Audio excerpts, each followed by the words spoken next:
हाय दोस्तों, मैं हूं आशीष और आप सबको इंडिया में जान पर स्वागत है। पूरी दुनिया भले ही कोरोना वायरस महामारी से जूझने में लगी हो, लेकिन चीन अपने डाटी ट्रिक से बाज नहीं आ रहा है। ड्रैगन ने साउथ चाइना सी में जबरन कब्जा तेज कर दिया है। दोस्तों, आज मैं आपको बताऊंगा कैसे वैश्विक महामारी से फायदा लेने की जुगत में है चीन की फौज, और साउथ चाइना सी में चीन जो पावर गेम चला रहा है उससे भारत और अमेरिका के ऊपर क्या असर होगा। जानने के लिए आप आखिर तक ये वीडियो को देखते रहिए और जितना ज़्यादा हो सके लाइक शेयर करना मत भूलिए। पिछले रविवार को चीन ने साउथ चाइना सी के 80 जगहों के नाम बदल दिया है। इनमें से 25 आइलैंड्स और रीफ्स है, जबकि बाकी 55 समुद्र के नीचे के भौगोलिक स्ट्रक्चर है। यह चीन का समुद्र के उन हिस्सों पर कब्जे का इशारा है जो 9 डैश लाइन से कवर्ड है।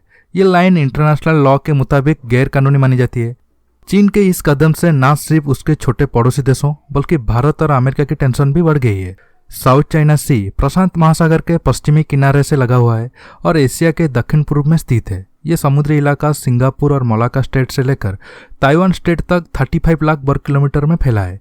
चीन ने साउथ चाइना सी के 7 द्वीपों को मिलिट्री आइलैंड के रूप में बदल दिया है। चीन साउथ चाइना सी के 90% हिस्सों को अपना मानता है।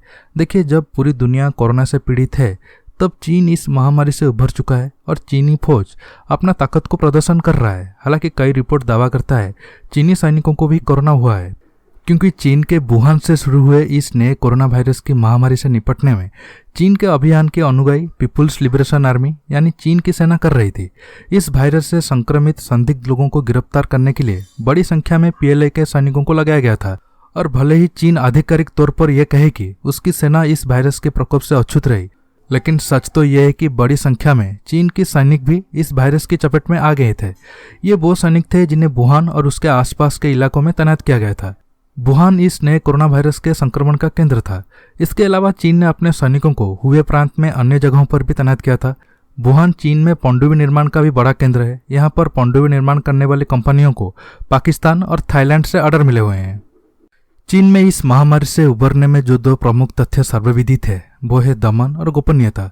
इनकी मदद से चीन की सरकार अपने सैनिकों में वायरस के संक्रमण की बात को छुपाने में सफल रही है।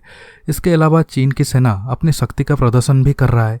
हाल ही में चीन के नौसेना ने वियतनाम की मछली मारने वाली नौका को डुबा दिया था, जो चीन की सेना के आक्रामकता का ही एक उदाहरण है। चीन के नौसेना ने दक्षिण चीन सागर में मार्च महीने में एक युद्धाभ्यास भी किया था। चीन ने ताइवान को डराने के लिए समुद्र में एयरक्राफ्ट कैरियर उतार दिया था। साथ ही मलेशिया के ऑयल शिप्स को भी चीनी जहाज धमका रहे थे। उसकी इस हरकत का फिलीपींस से लेकर अमेरिका तक विरोध हुआ। इन गतिविधियों पर अमेरिका के विदेश मंत्री माइक पोम्पियो ने कहा था कि चीन महामारी से ध्यान हटाने के लिए साउथ चाइना सी में इस तरह की हरकतें कर रहा है। पिछले हफ्ते जापान के विदेश मंत्री ने भी चीन का विरोध किया था। दरअसल चीन ने ईस्ट चाइना सी में स्थित सेनकाकू आइलैंड्स के पास जापान की समुद्री सीमा में जहाज भेज दिए थे। देखिए, चीन दुनिया को ये बताना चाहता है कि वो अब दुनिया का नया डॉन है। वो जब चाहे साउथ चाइना सी और ईस्ट चाइना सी में कुछ भी कर सकता है। कोई भी देश उसे नहीं रोक सकता है। उसके ठीक उलट आज अमेरिका जैसी बड़ी ताकत अपने आप को मुश्किल में पा रही है। अमेरिका अपनी सेना के एक बड़े बेड़े को पूर्वी एशिया में तैनात होने के बावजूद आज असहाय दिख रहा है। चीन की नौसेना और वायुसेना के उलट अमेरिकी नौसेना आज कोरोना वायरस के संक्रमण से शिकार है। उसके एक एयरक्राफ्ट कैरियर में कोरोना वायरस का संक्रमण फैल गया है। साथ ही साथ ये इलाका अमेरिका के तट से काफी दूर है, जबकि चीन के साथ ऐसी कोई मुश्किल नहीं है, क्योंकि उसकी सेनाओं के लिए साउथ चाइना सी चीन की मुख्य भूमि से बहुत अधिक दूर नहीं है। दोस्तों, अमेरिका के पास ये विकल्प है कि वो जापान और गुआम स्थित अपने नौसैनिक अड़ों से और सैनिकों को पूर्वी और दक्षिण चीन सागर में तैनाती के लिए बुला सकता है। फिर भी अमेरिकी सेना की मुश्किल ये है कि उसकी प्रशांत महासागर के बेड़े में कोरोना वायरस का संक्रमण फैल सकता है। इससे वैकल्पिक सैनिकों को बुलाने का अमेरिका के अवसर भी सीमित ही है। फिर भी कुछ दिन पहले अमेरिका ने amphibious assault ship USS Bunker Hill और एक गाइडेड मिसाइल क्रूजर को साउथ चाइना सी में भेजा था। अब रॉयल ऑस्ट्रेलियन नेवी भी अमेरिका का वारशिप्स का साथ दे रहा है, जिसके बाद साउथ चाइना सी में चीन को झटका लगने वाला है।